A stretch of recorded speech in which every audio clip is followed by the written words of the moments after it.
मनुष्य का शरीर मिलना भी कठिन है, बड़े भाग्य मानुष तन पावा।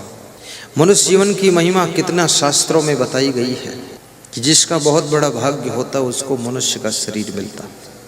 और मनुष्य का शरीर पा करके यदि पशु पक्षियों कीड़ों मकोड़ों की तरह ही हमने बिता दिया तो ऐसा सुंदर शरीर पाने से क्या मतलब निकला।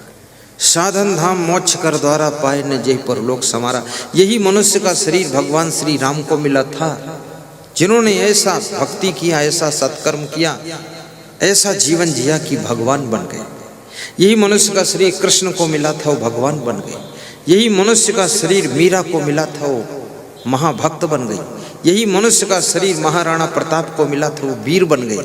यही मनुष्य का शरीर सुभाष चंद्र बोस को मिला था, उन्होंने देशभक्ति में बलिदान कर दिया अपने जीवन को। यही मनुष्य का शरीर हमें आपको मिला है।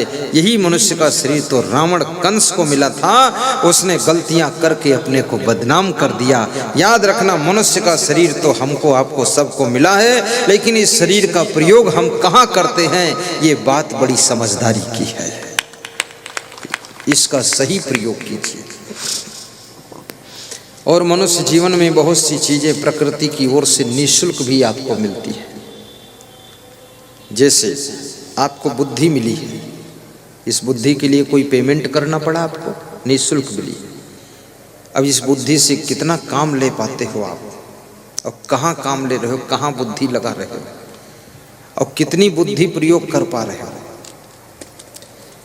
वैज्ञानिक अपनी बुद्धि का 14 से 18% प्रयोग कर पाता है, और आम लोग तो 4-5% ही प्रयोग कर पाते हैं अपनी बुद्धि का। तो बाकी ये बुद्धि क्या हो जाती है, ये कड़ी कहाँ पड़ी रहती है, इसका क्या होता है। ये सब कलह कलेश में, दुख में, चिंता में, टेंशन में, उलझन में, हाय हाय में, पीड़ा में, इसी में सब बुद्धि नष्ट हो जाती है। इससे निकल ही नहीं पाते हो चिल्लपों से इसी में उलझे रहते हो।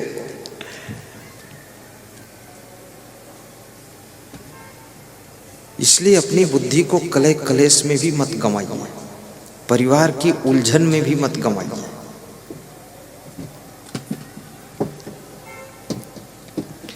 अपनी बुद्धि को बीमार हो करके भी व्यर्थ मत कीजिए, बीमारी में भी बुद्धि नष्ट होती है।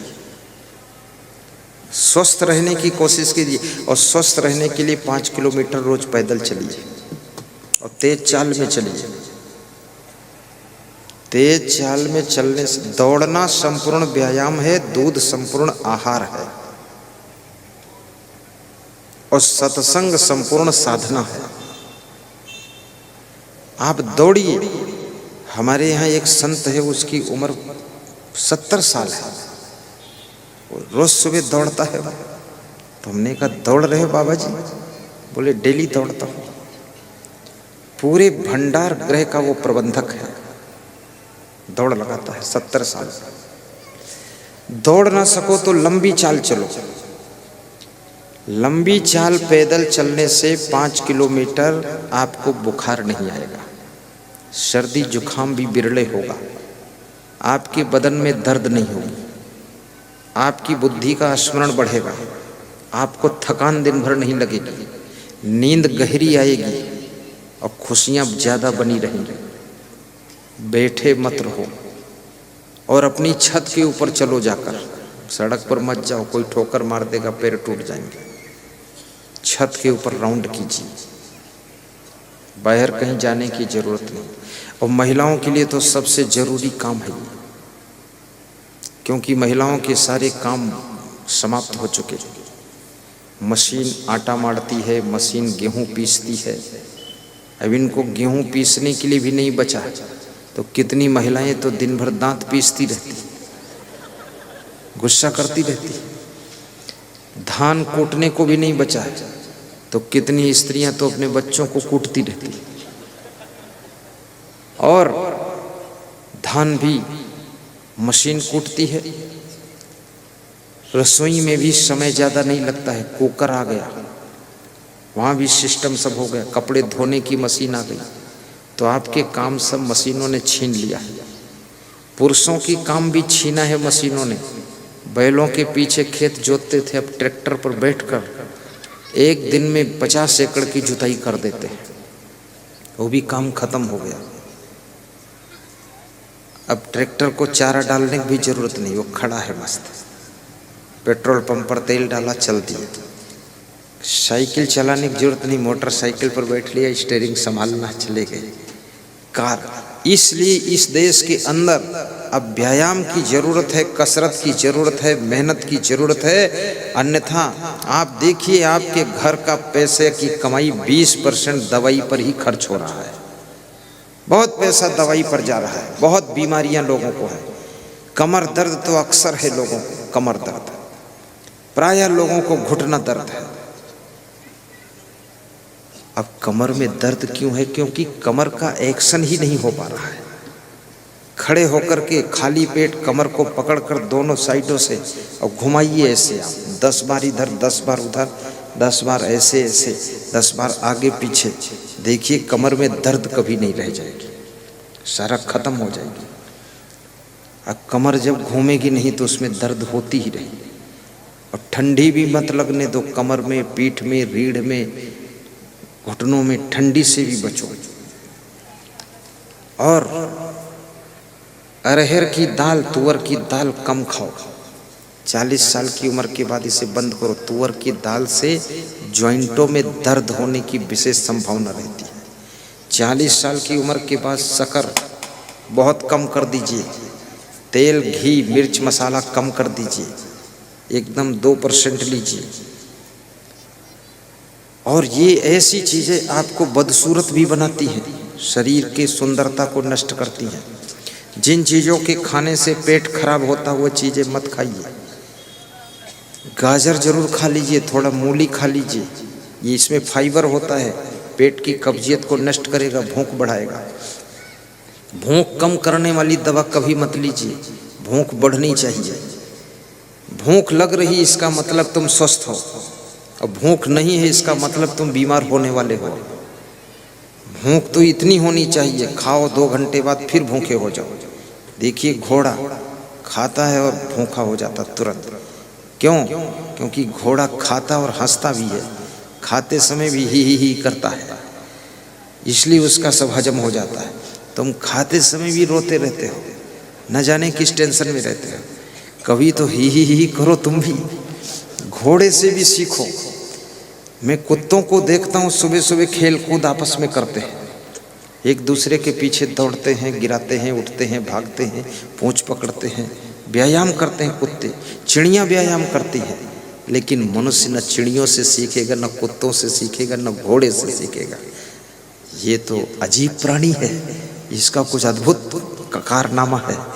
ये तो बीमार इसीलिए ज़्यादा होता है। ठहाका मार कर भी हंसा करो। ये दुनिया के झमेले हरगिज कम न होंगे, अफसोस बस यही एक रोज हम न होंगे। अब भूख ना हो तो खाया मत करो, और कितनी अच्छी चीज़ बनी हो त्याग कर दिया करो, भूख नहीं मत खाओ। आज हमारे पास में बजरिया गांव से एक सज्जन आए थे, पालीवाल साहब, ब्राह्मण परिवार से, सुभाष पालीवाल के छोटे भाई। पूछ रहे थे क्या बना दूं वहाँ, तो मैंने कहा कुछ नहीं, भोजन नहीं करूँगा, वहाँ कुछ नहीं बनाना है, फल वल ले आना है। बोले एक चीज़ कुछ हो जाए। तो उनका बड़ा भाई बोला अरे एक चीज़ बना देंगे। बोले पूरा भोजन बना दो। नहीं नहीं, वहाँ भोजन क्यों बार बार खाओगे, भक्तों को परेशान करोगे। और ज़्यादा खाने से बुद्धि का स्मरण कम हो जाता है, दिमाग कमज़ोर हो जाएगा। अपने पतियों को कम खिलाइए, नहीं ये बुद्धूनाथ बनेंगे, दिमाग ही नहीं रह जाएगा, खाली खोपड़ी लेकर बैठेंगे। तब तुम कहोगे कि सोचते क्यों नहीं, सोचे क्या, इतना खाया है, सब पूरा रिएक्शन हो रहा है। और थोड़ा थोड़ा फल भी खाओ, एक केला भोजन के बाद खा लिया करो, एक लौंग रोज खाओ, उससे कभी लकवा अटैक नहीं होगा, पैरालिसिस नहीं होगा। थोड़ा सा इलायची खा लो, उससे बहुत बीमारियां मिटेंगी। एक इलायची बस, 2 नहीं, 1 दिन भर में 2 नहीं खाना है। अलसी भून करके 1 चम्मच खा लो, उससे आपके जॉइंटों का दर्द खत्म हो जाएगा। और चिरौंजी, इसको भून कर पीस करके थोड़ा सा पाउडर इसका ले लो, जॉइंटों के दर्द खत्म हो जाएंगे। थोड़ा लहसुन अगर नियम में आता हो तो भून के भी खा लेना। Gas trouble, heart attack, cholesterol और जॉइंट पेन लहसुन खत्म कर देगा पूरा। ज़्यादा खाओगे तो तुमको ही खत्म कर देगा। ऐसा भी नहीं कि आधा आधा किलो भूंज भूंज के खाओ रोज, बहुत खतरनाक लहसुन है। यहाँ श्री च्यवन आयुर्वेद की दुकान पर एक घुटना दर्द की दवा इतनी अच्छी है, एनार्ट पाउडर, लाखों लोगों का घुटना दर्द खत्म हुआ है, कानपुर की बनी हुई दवा। तो उनके घर में पधरौनी गया था, विधायक का चुनाव लड़ रहे थे, मकान सब डावाडोल था। तो हमने कहा क्या करते? बोले दवा बनाता। तो हमने कहा दवा आप बनाते? ये तो सब बहुत बर्बाद हो गया तुम्हारा। बोले राजनीति में बर्बाद हो गए, 40 साल से चुनाव लड़ रहे हैं, हारते भी खूब हैं, टिकट भी कट जाता, मिला कुछ नहीं अभी तक। तो हमने कहा धंधा सही सलामत करो। तो बोले दवा तो गुरुदेव बहुत अच्छी। तो वो दवा मैंने कैलाश चावला को दिया था, यहाँ कांग्रेस पार्टी के कोई थे नेता, कैलाश चावला। उसने खाया तो 3 दिन बाद फ़ोन किया कि आधा घुटना दर्द खत्म हो गया है और दे दो गुरुदेव।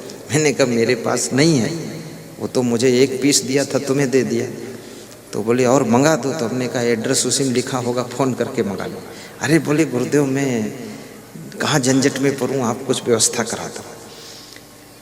तो उसका घुटना दर्द बहुत फायदा हुआ था। दोबारा तो मिले नहीं हम उनको, लेकिन ऐसे ऐसे लाखों लोगों का घुटना दर्द। आश्रम के पड़ोस एक माता जी चल नहीं पाती थी 10 कदम, 3 महीने वो दवा खाया तो तीसरी मंजिल पर चढ़ती है सीढ़ी वो घुटना दर्द। उसका नाम है एनार्ट पाउडर। शायद अगर होगा, दूध के साथ लिया जाता है थोड़ा सा, बहुत ज़्यादा नहीं खाना है। और एनार्ट तेल बिल्कुल दर्द खत्म कर। और व्यायाम करोगे तो कोई दर्द रहेगा ही नहीं, ये भी याद रखना। हंसने से शरीर के अंदर एंडोर्फिन्स केमिकल बनता है, जो केमिकल रोगों से लड़ने की सामर्थ्य पैदा करता है। अब आदमी हंसता नहीं है इसलिए केमिकल बनता नहीं है, इसलिए बीमार बहुत होता है। और ठीक से अगर हंस दो, बच्चे क्यों कम बीमार होते हैं? क्योंकि बच्चे जहाँ खड़े होते ही करते रहते हैं। जब हंसते हैं तो तुम उनको दौड़ाते हो कि फिर खीसे काटते हो, मारूंगा तुमको, तो उधर जाकर फिर झांकता, फिर ही करता होगा। इसलिए बच्चे दौड़ते हैं, कूदते हैं, उछलते हैं और हंसते हैं, इसलिए बीमार नहीं होते। और सबसे सुंदर भी बच्चे दिखाई देते हैं।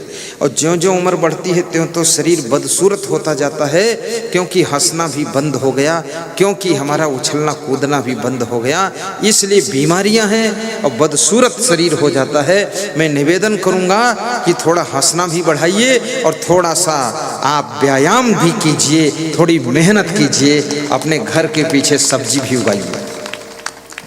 एक कमिश्नर के यहाँ मैं सत्संग करने गया तो उसकी पत्नी ने कहा हमारा खेत देख लीजिए। सरकारी खेत था, तो 1 एकड़ चना उसने लगाया था। तो चने की घास अकेले उसने उखाड़ा था। तो हमने कहा इसको क्यों दिखा रहे आप? तो बोले चने की खेती मैंने किया है। तो हमने कहा नौकर नहीं लगाया? अरे बोले नौकर नहीं, कमिश्नर की पत्नी हूँ, यहाँ तो नौकर पर नौकर लगा हुआ है। रोज़ मेरा डॉक्टर बीपी नापता था, कोई शुगर नाप रहा है, कोई लफड़ा, ये फंस गए। तो मैंने सोचा इतनी छोटी उम्र में इतना रोग कहाँ से गया?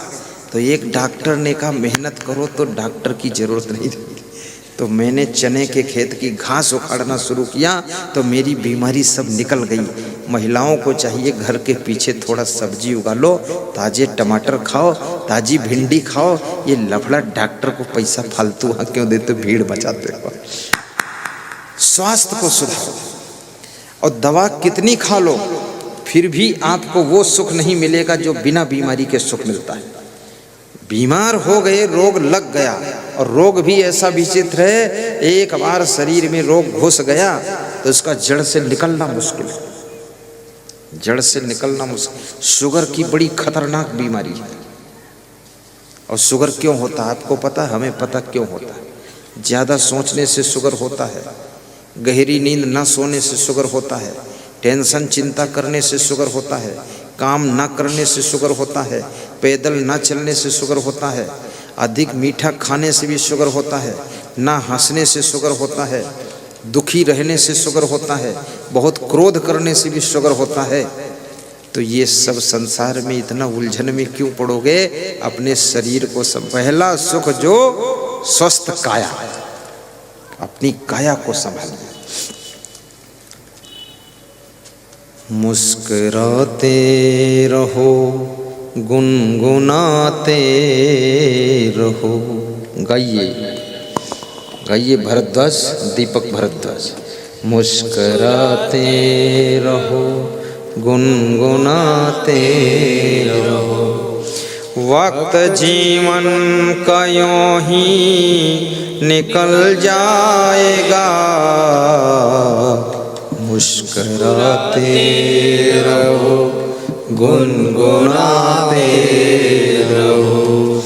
वक्त जीवन का यूं ही निकल जाएगा, गर लगन सच सद्गुरु से लग जाएगी, सारे जीवन का नक्शा बदल जाएगा, सारे जीवन का नक्शा बदल जाएगा। काम करते रहो, नाम जपते रहो, वक्त जीवन का यूं ही बदल जाएगा। काम करते रहो, नाम जपते रहो, वक्त जीवन का यूं ही निकल जाएगा। भगवान राम का स्वभाव था मुस्कुराकर रहना, कृष्ण का स्वभाव था हंसकर रहना,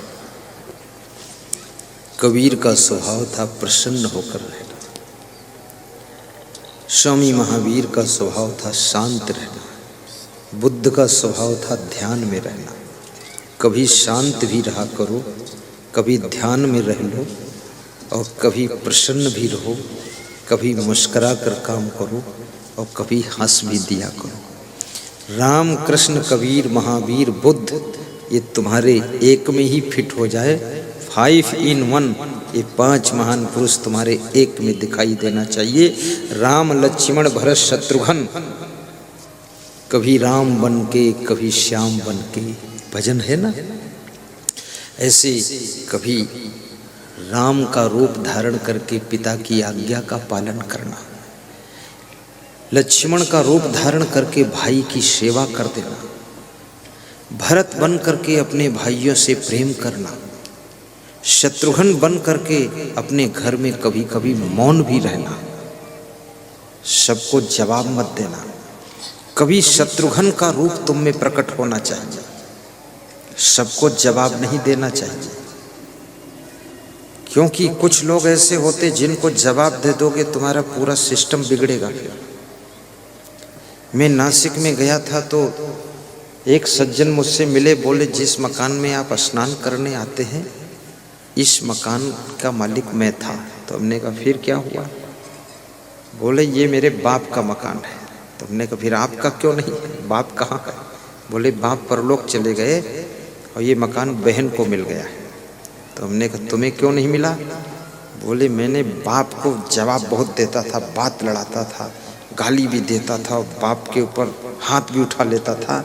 तो बाप ने अंतिम फैसला किया कि ये मकान बेटी का रहेगा, बेटे का नहीं रहेगा। अब मैं पछता रहा हूँ, एक छोटे से कमरे में गुजारा कर रहा हूँ। अब ये मकान गुरुदेव देखता हूँ तो मुझे दुख होता है कि यदि पिता से बात न लड़ाता, पिता को गाली न देता, पिता पर हाथ न उठाता तो इतनी बड़ी प्रॉपर्टी का मालिक मैं ही होता। बड़ों से बात ऐसे भी नहीं लड़ाना चाहिए, गम खा लेना चाहिए। चाहे जिस फील्ड में आप काम कर रहे हैं, अपने अफसर से बात ज़्यादा मत लड़ाइए, अन्यथा आपको होने वाले फायदे रुक जाएंगे। आप अपनी पार्टी के हाई कमान से बकवास मत कीजिए, अन्यथा आपका नुकसान हो सकता है। आप अपने घर में माता पिता सास ससुर से बात मत लड़ाइए, अन्यथा नुकसान हो सकता है। बात लड़ा लड़ा करके आप सफलता नहीं पा सकते हो, और तुम्हारे मन पसंद कोई दुनिया में कार्य कर नहीं सकता है। सब अपने अपने बुद्धि मन से करते हैं, उसी में आप भी अपनी सेटिंग बनाइए, संतोष कीजिए और धन्यवाद दीजिए और हंस करके उनके साथ रहिए।